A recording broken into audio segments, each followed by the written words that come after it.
Si schianta prima contro 2 auto in sosta, poi contro il muro di una casa. È morto così a Sedegliano Gabriele Moletta, di 19 anni. Aveva da poco iniziato a lavorare dopo gli studi. Cancellato per il rischio di infiltrazioni violente il corteo No Pass di oggi a Trieste, ma in città sono comunque arrivati 300 agenti. Emessi 12 fogli di via. Domani l'incontro con il ministro Patuanelli. Nell'anno del 45esimo anniversario del terremoto a Venzone è stato presentato il libro sulla ricostruzione del Duomo. Il presidente Fedriga ci ricorda che è necessario guardare al domani, il modello Friuli sia un esempio. A 63 giorni dal Natale inizia da Largo dei Pecci del posizionamento a Udine delle luminarie per le festività. Dalla pista di patinaggio al Mercatino, il capoluogo friulano punta a ritrovare la normalità. Dopo l'oro di ieri ancora una medaglia mondiale per Jonathan Milan nell'inseguimento individuale a Roubaix, chiude con un oro o un argento, un anno indimenticabile.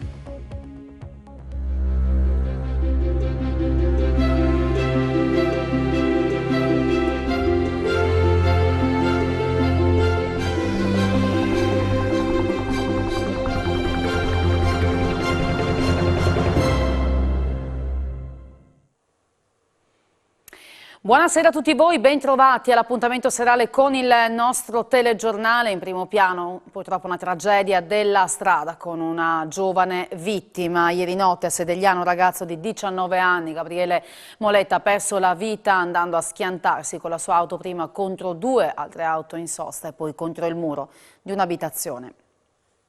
Avrebbe compiuto 20 anni il 15 novembre prossimo Gabriele Moletta, il giovane di Sedegliano che la scorsa notte ha perso la vita a seguito delle gravissime ferite riportate in un incidente stradale accaduto poco dopo le 23 a Gradesca di Sedegliano, lungo via Massimo D'Azeglio all'altezza del Civico 49. Il giovane, al volante di un Alfa Mito di famiglia, proveniva da Codroipo, diretto nel paese di residenza, a casa. Lo ha tradito una curva dove spesso purtroppo si verificano incidenti molto gravi. La vettura ha perso aderenza, forse anche per la pioggia, e la Mito è finita prima contro 2 auto in sosta per poi schiantarsi contro il muro di una casa. L'impatto, violentissimo, non gli ha lasciato scampo, nonostante l'intervento dei sanitari di un'ambulanza che, provenienti da Codroipo, hanno cercato di rianimarlo per oltre 40 minuti. Tutto inutile, il medico ha decretato il decesso e la vettura è stata posta sotto sequestro. Nell'impatto il veicolo ha preso fuoco, ma le fiamme sono state domate subito dai vicini di casa con degli estintori domestici e quindi la messa in sicurezza opera dei vigili del fuoco volontari di Codroipo. Sono stati loro, insieme ai carabinieri della cittadina del Medio Friuli, a informare la famiglia.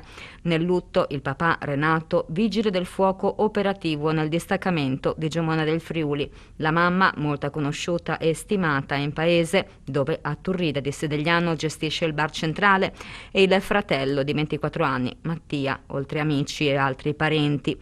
Lutto e dolore in paese dove la notizia della morte di questo giovane, che da poco aveva cominciato a lavorare dopo aver terminato gli studi, si è diffusa rapidamente, suscitando vasto cordoglio.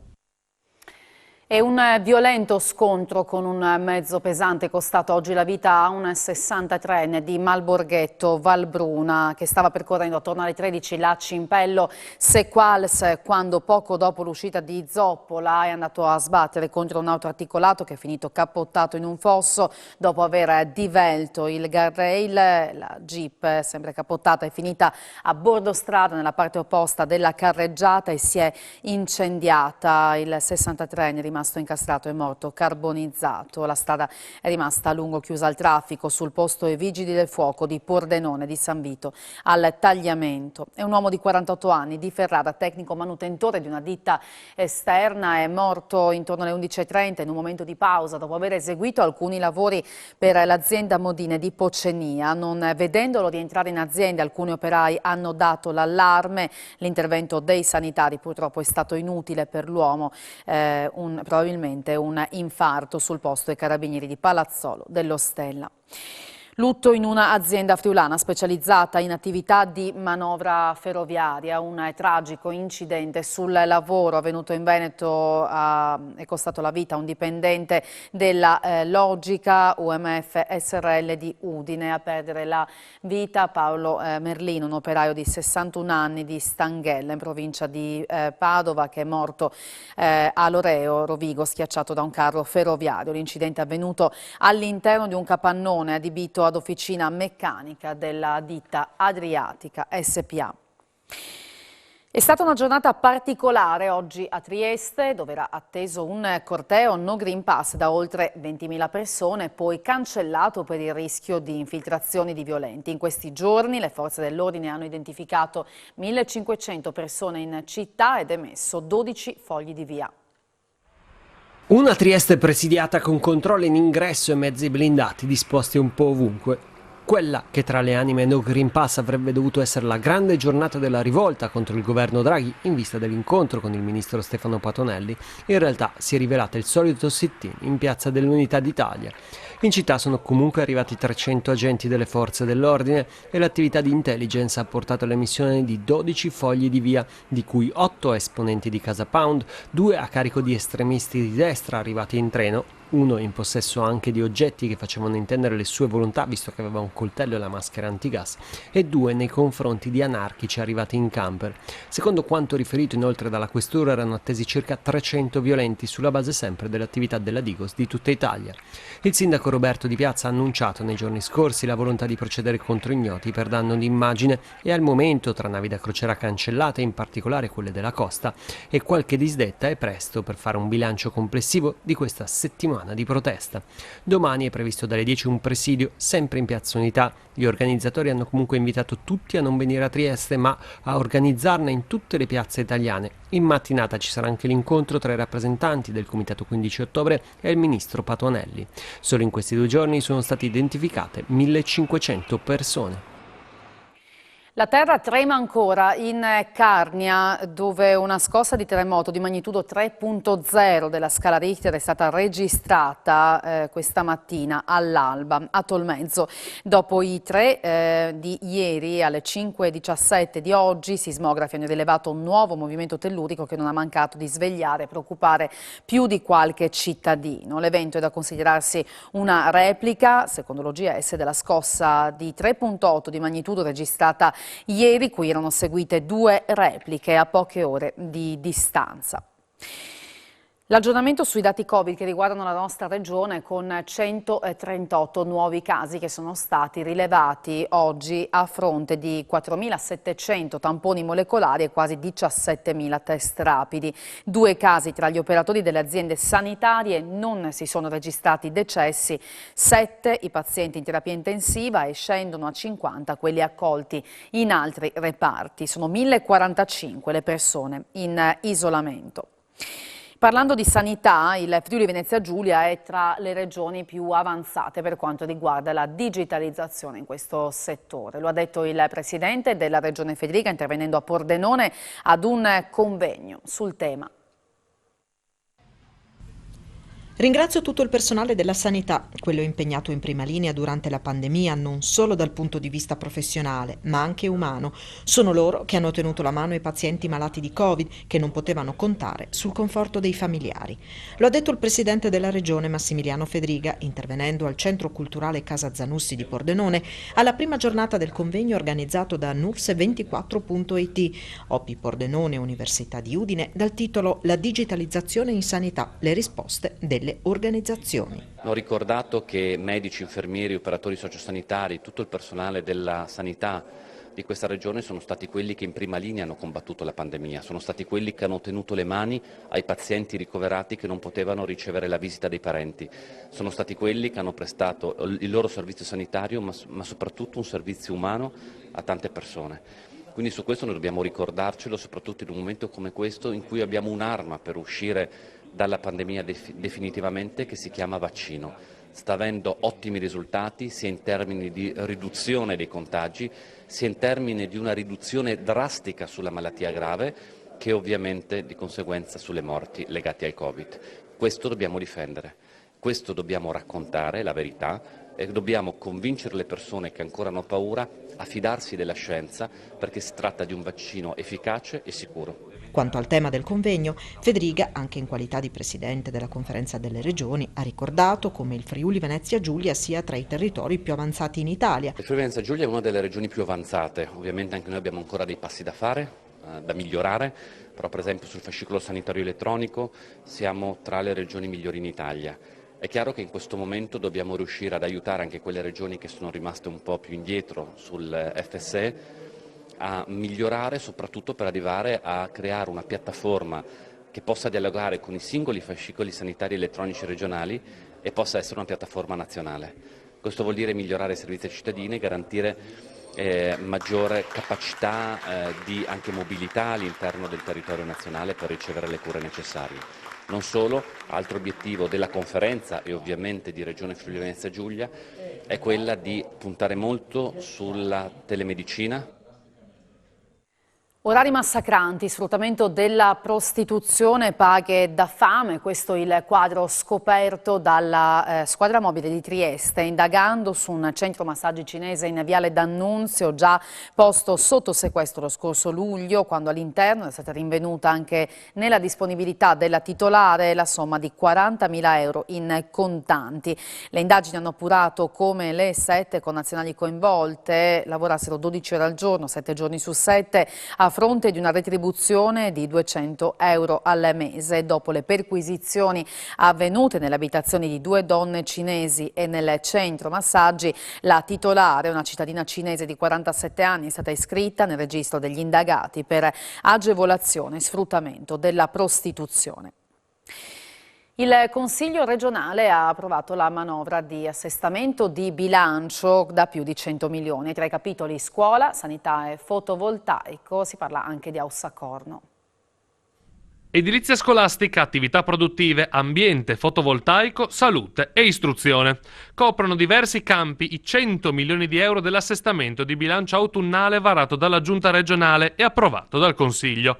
Un settore particolarmente corposo è quello dedicato all'Aussacorno, con la rinuncia al credito per 33 milioni. Finalmente mettiamo una pietra tombale sulla situazione attuale che aveva lasciato in stallo quell'area per troppo tempo. Con questa decisione possiamo porre le basi per lo sviluppo di un'area strategica non soltanto per la nostra regione, ma direi senza problemi di smentita per tutto il nord-est.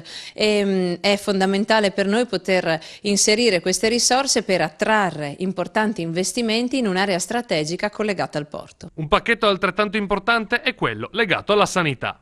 30 milioni di euro destinati ai fabbisogni delle aziende sanitarie regionali, ma soprattutto destinati a far fronte a tutta l'emergenza legata alla pandemia e soprattutto a strutturare ancora di più tutto il tema delle vaccinazioni. La presidente di Confindustria Udine, Anna Mareschi Danieli, dopo aver dichiarato di non arrendersi di fronte alla mancata proroga del mandato, chiede agli associati maggiore coesione e riservatezza. Ogni notizia che esce da fonti non ufficiali, dice, mina la nostra credibilità. Chiede coesione e riservatezza agli associati la presidente di Confindustria Udine, Anna Mareschi Danieli, dopo i rumors dei giorni scorsi sul futuro dell'ente. Io vorrei chiedere a tutti i nostri associati di mantenere riservatezza sugli accadimenti di Confindustria Udine. Questo polverone, definiamolo così, mediatico, sta creando molta confusione ed è anni luce distante dall'etica che ci contraddistingue.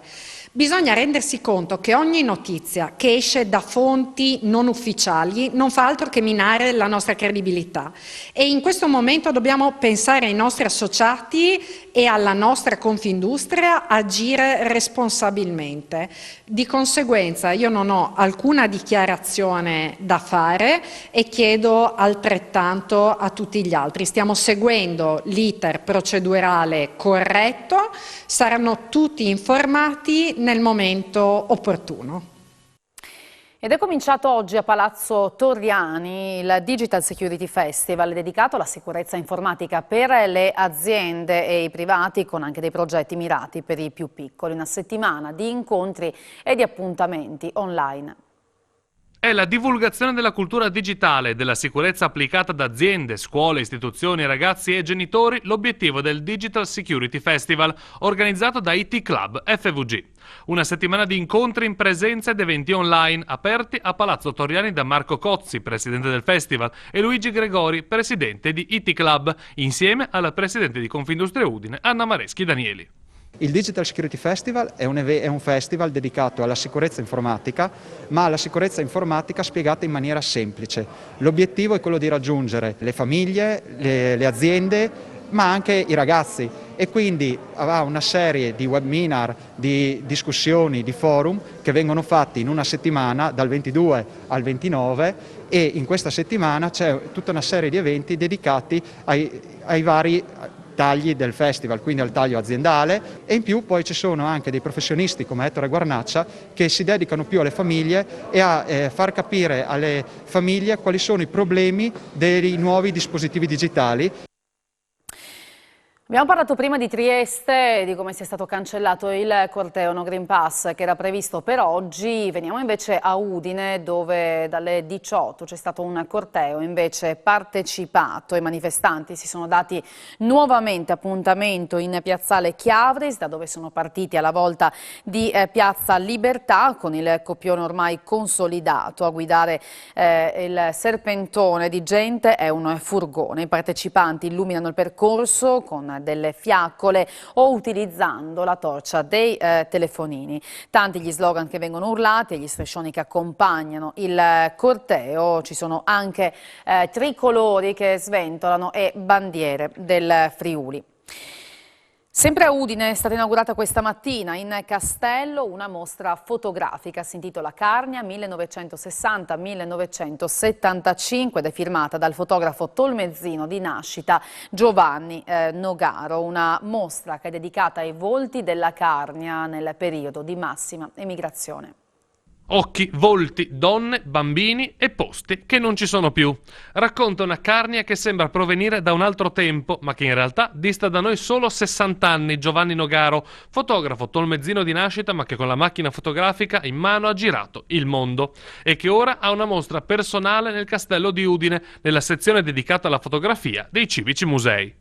Non ha mai strappato il cordone ombelicale Giovanni Edoardo Nogaro, che lo ha sempre legato appunto alla sua terra natale, a Tolmezzo e alla Carnia. Tra il 1960 e il 1975 ha realizzato un ciclo bellissimo di fotografie, di esterni, di interni, di case e di luoghi e di volti della Carnia, e qui è stata fatta una selezione, e dopo la mostra sui cosacchi che abbiamo presentato nella scorsa estate, e mi fa molto piacere proseguire con questa attenzione nei confronti della Carnia. Praticamente dagli anni 60, quando si voleva un po' risollevarsi dalla miseria, si era obbligati ad andare all'estero a fare gli emigranti.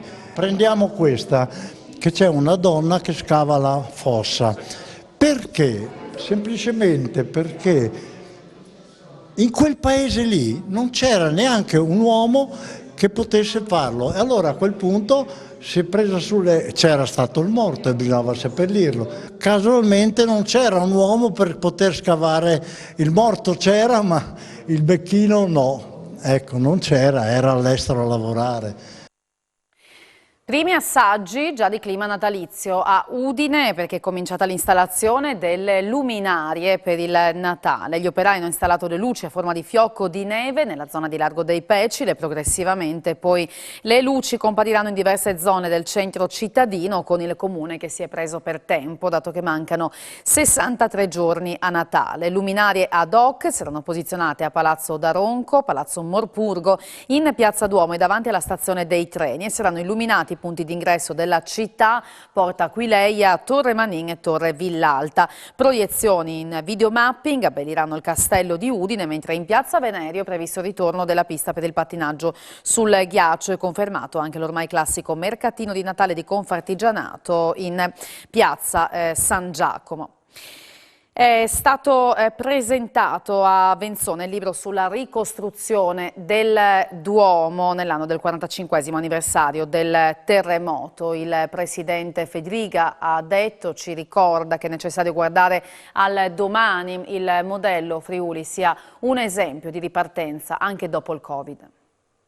Oggi è ancora più significativo perché il paese, la regione, il mondo stanno uscendo con sacrificio dalla pandemia e penso che proprio l'esempio della ricostruzione e del rilancio sia quello che oggi l'Europa indica con i piani di ripresa e resilienza, quindi la capacità di ripartire, di ricostruire, di riprogrammare il futuro e di avere una prospettiva per i nostri cittadini. Quindi penso che il modello Friuli sia ancora e abbia ancora più forza in questi anni di difficoltà. Un esempio nel quale dal secondo giorno dopo il terremoto i friulani non piangevano più e hanno incominciato a ricostruire. Oggi penso che dobbiamo avere quella stessa forza e quella stessa lungimiranza. Il modello Friuli parte da qui, dall'anastilosi come metodo di posizionamento delle pietre una sopra l'altra così come erano e dove erano, e questo modello Friuli è stato un po' il mantra per questi 45 anni che ha permesso alla gente friulana di continuare ad avere il proprio orgoglio nel mondo. Noi come rappresentanti della regione oggi siamo qui a testimoniarlo in maniera molto felice e gioiosa, perché siamo convinti che il popolo friulano sia tutto questo e sia ovviamente giusto tributarlo per i sacrifici, le sofferenze, ma anche per la capacità di ripartire che abbiamo dimostrato dopo il 6 maggio 76. La cultura riparte con il 100% delle presenze pur con rigidi controlli, in particolare per le orchestre che nonostante il Green Pass devono effettuare tamponi ogni 48 ore a tutti i musicisti sul palco, come ci spiegano i filarmonici friulani che al Palamostre si preparano per i prossimi concerti.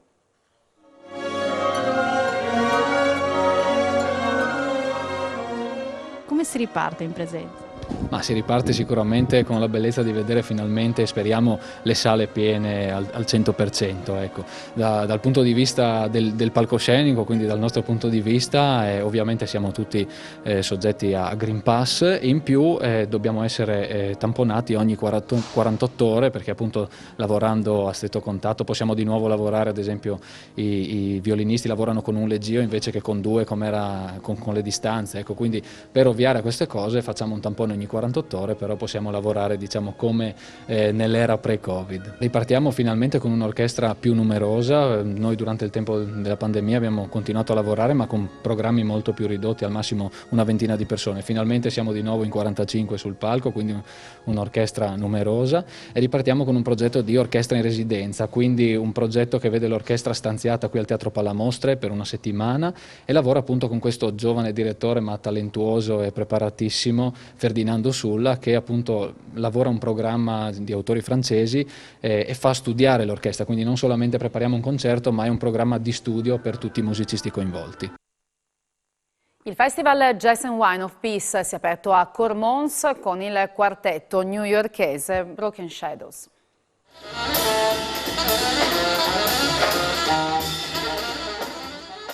Ha preso il via al Teatro Comunale di Cormons il Festival Jazz and Wine of Peace, un inizio in grande stile con gli Broken Shadows, quartetto newyorkese di fama internazionale. La serata è stata aperta dai saluti della presidente di Controtempo, Paola Martini, e dal sindaco di Cormons, Roberto Felcaro. Entrambi hanno espresso una rinnovata gioia per la riapertura dopo un anno difficile per tutti. Un'edizione molto speciale perché è l'edizione della ripartenza e siamo partiti con una bellissima presenza di pubblico dall'estero, in particolar modo dall'Austria. Ne siamo contenti, tanti sono i concerti, sono più di 30 concerti sparsi tra le cantine, dimore storiche, in abbazia, in Slovenia come da tradizione, e come da tradizione l'offerta musicale che presentiamo è un'offerta di carattere internazionale, come è giusto che sia.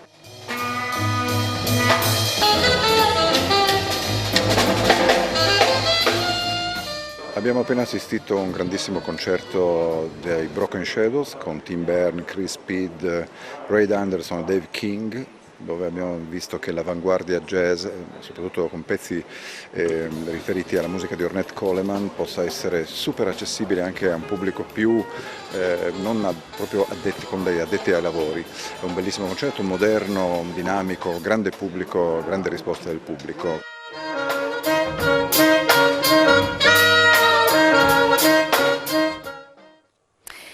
A Divignano oggi si celebra il patrono San Giovanni Paolo II, anche con una mostra che è stata allestita nel Duomo del Paese, che sarà visitabile fino al prossimo 7 novembre.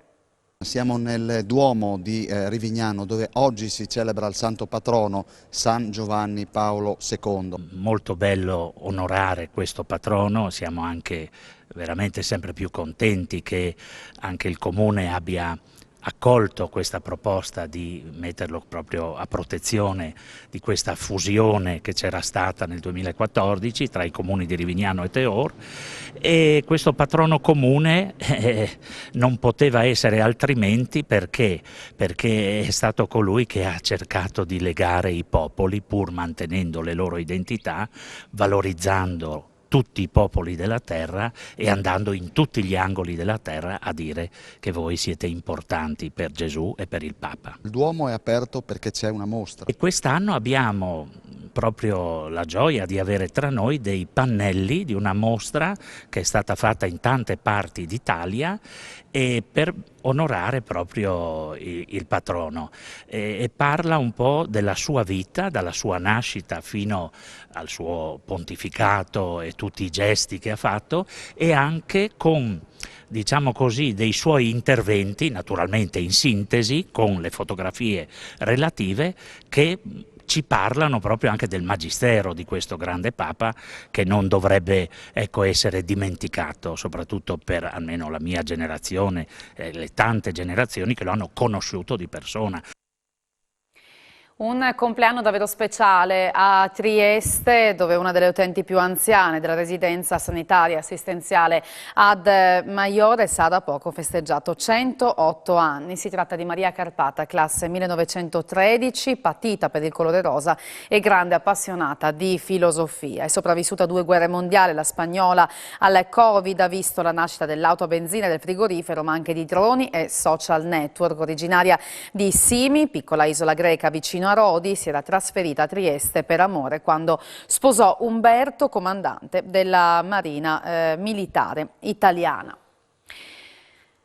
Chiudiamo con lo sport e con l'anno eccezionale di Jonathan Milan, che tra poco, questa sera, si gioca l'oro nell'inseguimento individuale ai mondiali di ciclismo su pista in corso a Roubaix. Ha fatto addirittura meglio di Filippo Ganna invece nella sfida per il bronzo. Ne parliamo tra poco a Sport FVG. Io vi ringrazio per aver seguito il nostro telegiornale, vi auguro una buona serata.